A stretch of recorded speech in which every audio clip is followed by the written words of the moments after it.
স্বামী মারা যাওয়ায় উপায় না পেয়ে 4 বছরের ছোট মেয়েটাকে নিয়ে যেদিন ছোট বোনের বাসায় উঠেছিলাম সেদিন না বুঝতে পারলেও আন্দাজ করতে পেরেছিলাম আমার এই আগমনে আমার ছোট বোন ও তার স্বামী একদমই খুশি হয়নি। কিন্তু আমি যে নিরুপায় ছিলাম, না ছিল বাবা মা, না ছিল বড় কোনো ভাই, দুই কুলে থাকার জন্য শুধুমাত্র ছোট বোনটাই ছিল। তাই বাধ্য হয়ে তার বাড়িতেই এসে ঠাঁই নিতে হলো আমার। ছোট বোনটার বাসায় এসেছি প্রায় 1 সপ্তাহ খানেক হবে। খেয়াল করে দেখলাম বোনটা আমার আর আগের মতো আপু আপু বলে ডাকে না, আমার সাথে আগের মতো নরম সুরে কথা বলে না। বাড়ির কাজগুলো থেকেও সে নিজেকে সরিয়ে নিয়েছে। বুঝতে পারলাম সে আমার আপন বোন হলেও আমার এভাবে আসাতে সে মোটেও খুশি নয়। কিন্তু সবকিছু বুঝতে পারলেও আমার কিছু করার নাই। চুপচাপ ঘরের কাজ সমস্ত কিছু করে নিলাম। মেয়েটাকে নিয়ে বাড়ির একটা কোণে পড়ে থাকতাম, কারণ আমার যে আর যাওয়ার জায়গা নেই। এই ছোট বাচ্চা মেয়েটাকে নিয়ে কোথায় যাব আমি? তাই মুখ বুজে বোনের বাড়িতেই পড়ে রইলাম। একদিন রাতে থালা বাসন ধুয়ে রুমে আসার সময় বোনের রুম থেকে কিছু কথা আমার কানে এসে লাগলো। বুঝতে পারলাম তারা আমাকে নিয়েই কথা বলছে।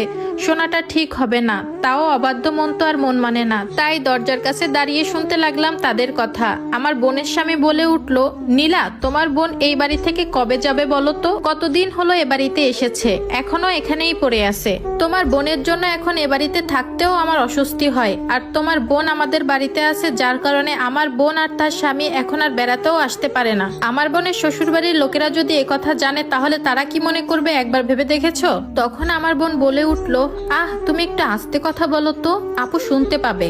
আর আমারও কি এসব ভালো লাগছে বলো? কোথাও বের হলে কিছু করলে তাকে কৈফিয়ত দিতে হয়, তার উপর আমার সব জিনিস জামা কাপড় তাকে ব্যবহার করার জন্য দিতে হয়। তারপর আমার বোনের স্বামী আবারও বলে উঠলো, যত সব উটকো ঝামেলা, স্বামী মরছে তাই বলে কি বোনের বাড়িতে এসে উঠবে? শ্বশুর বাড়ির কারো গলায় যে ঝুলতে পারেনি, আমাদের আশেপাশের মানুষ জানলে সিসি করবে। তুমি তোমার বোনকে যত তাড়াতাড়ি সম্ভব নিজের ব্যবস্থা করতে বলো। এরপর আমার বোন আবারও বলে উঠলো, আরে এভাবে ধুম করে কি মুখের উপর চলে যেতে বলা যায় নাকি? কেউ জানলে তো আমাদেরই দোষ দিবে।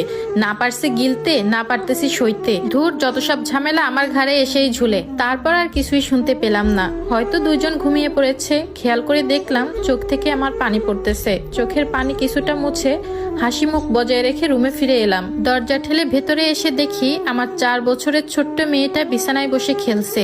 আমাকে দেখেই সে প্রশ্ন করলো, আম্মু আমরা কখন বাসায় যাব? আব্বু কখন আমাদের নিতে আসবে? খালামনির বাসায় আমার আর ভালো লাগছে না। মেয়ের কথা শুনে প্রাণপণ চেষ্টা করেছে নিজের চোখের পানি আটকানোর। মেয়ের কাছে এসে তাকে নিজের সাথে জড়িয়ে কাপা কাপা গলায় তাকে মিথ্যা আশ্বাস দিতে লাগলাম। মেয়েকে বললাম, আসবে সোনা আসবে, তোমার আব্বু কিছুদিন পরেই আসবে, তুমি এখন লক্ষ্মী মামনির মতো ঘুমিয়ে যাও। মেয়েটা আমার এক বুক আশা নিয়ে চুপচাপ শুয়ে পড়লো। আমি ওর মাথায় আলতো করে হাত বুলিয়ে দিতে থাকলাম। তবে আমার চোখের পানি এখনো পড়তেছে। আমার স্বামী রাতুল 1 মাস আগে রোড অ্যাক্সিডেন্ট করে মারা যায়।